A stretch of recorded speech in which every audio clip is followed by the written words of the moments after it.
ជ្រាបសួរលោកគ្រូនិងមិត្តភក្តិទាំងអស់គ្នាថ្ងៃនេះខ្ញុំមកពីក្រុមទី1ដែលនិយាយអំពីចំណុច2គឺសត្វឆ្អឹងកងសត្វឆ្អឹងកងគឺជាសត្វដែលមានឆ្អឹងកងសត្វឆ្អឹងកងគឺគេបែងចែកចេញជា5ប្រភេទគឺថ្នាក់ត្រីអំភីងនិងលូតសត្វអថេកម្ដៅនិងបក្សីអថេនិងថនិកសត្វកម្ដៅហើយយើងចូលមកចំណុចបន្តគឺ 2.1 ថ្នាក់ត្រីគឺជាសត្វដែលរស់នៅក្នុងទឹកវាប្រើប្រាស់ព្រួញសម្រាប់ហើរសារពាង្គកាយដណ្ដប់ដោយស្រកាសំកៃត្រីដកដង្ហើមតាមស្រកីហើយនេះជារូបគុំរបស់វាហើយយើងមកសិក្សាពីចំណុចត្រីបន្តទៀតត្រីចាប់យកអុកស៊ីសែនដែលរលាយក្នុងទឹកចូលក្នុងមាត់បញ្ចេញ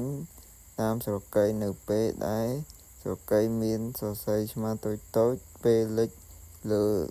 ស្រកីអុកស៊ីសែននឹងចំហាយចូលក្នុងសរសៃឈាមព្រមទាំងឧស្ម័ន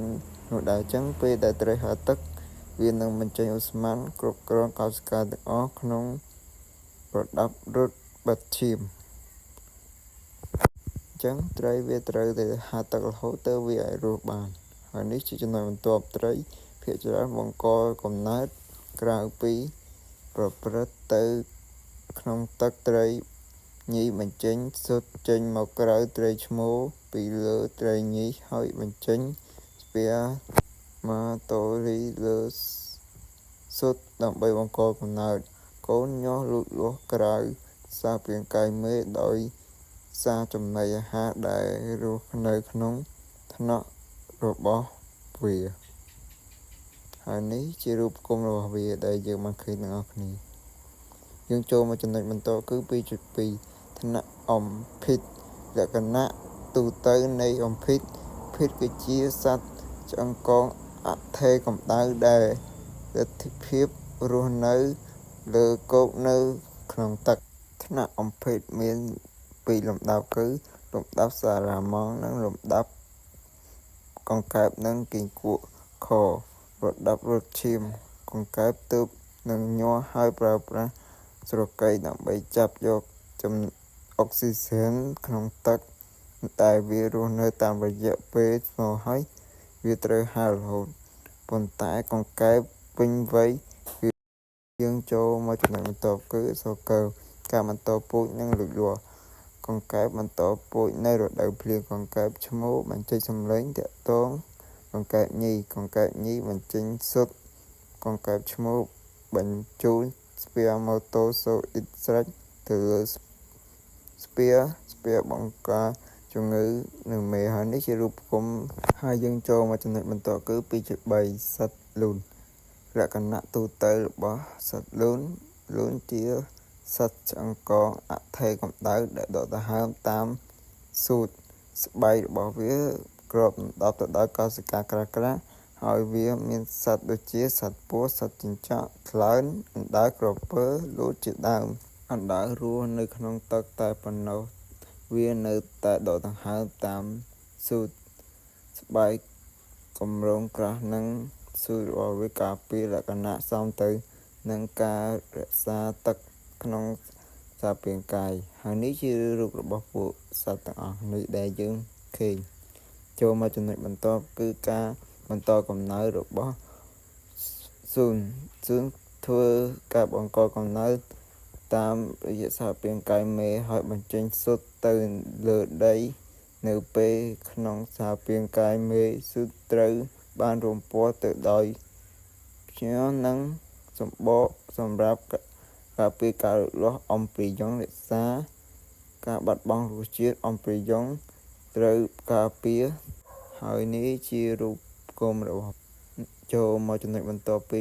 2.4 ថ្នាក់បក្សីគឺជាសត្វ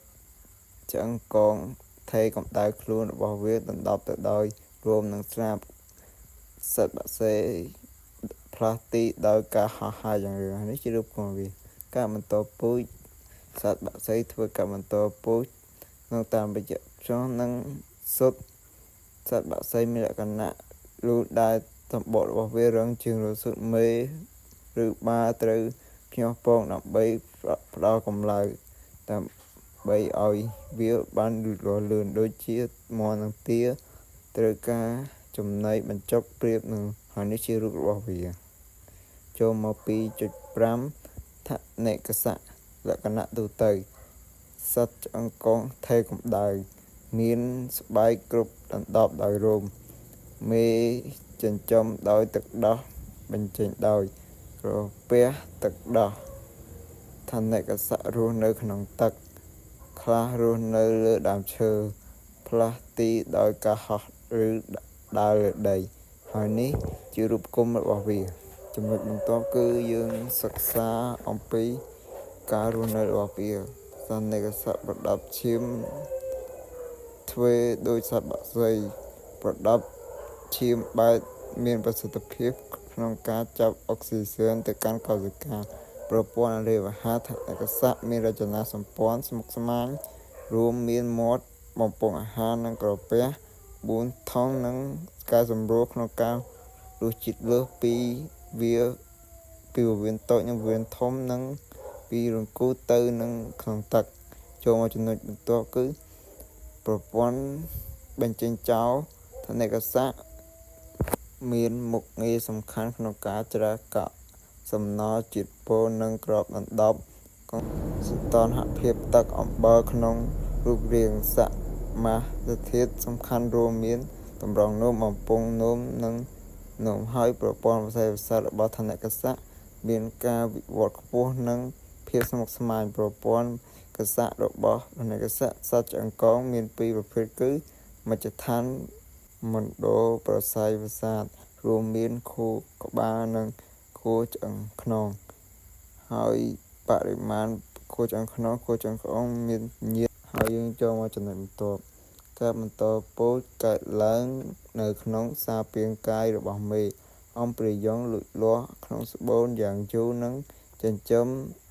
សារពាង្គស្តុបរបស់មេរហូតដល់ប្រព័ន្ធប្រសាទទាំងអស់នៃរាងកាយអាចដំណើរការបានឯករាជ្យកាកសំណល់និងឧស្ម័នកាបូនឌីអុកស៊ីតឆ្លងកាត់ទៅទារក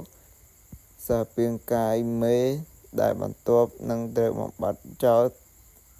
តាមរយៈការបញ្ចេញចោល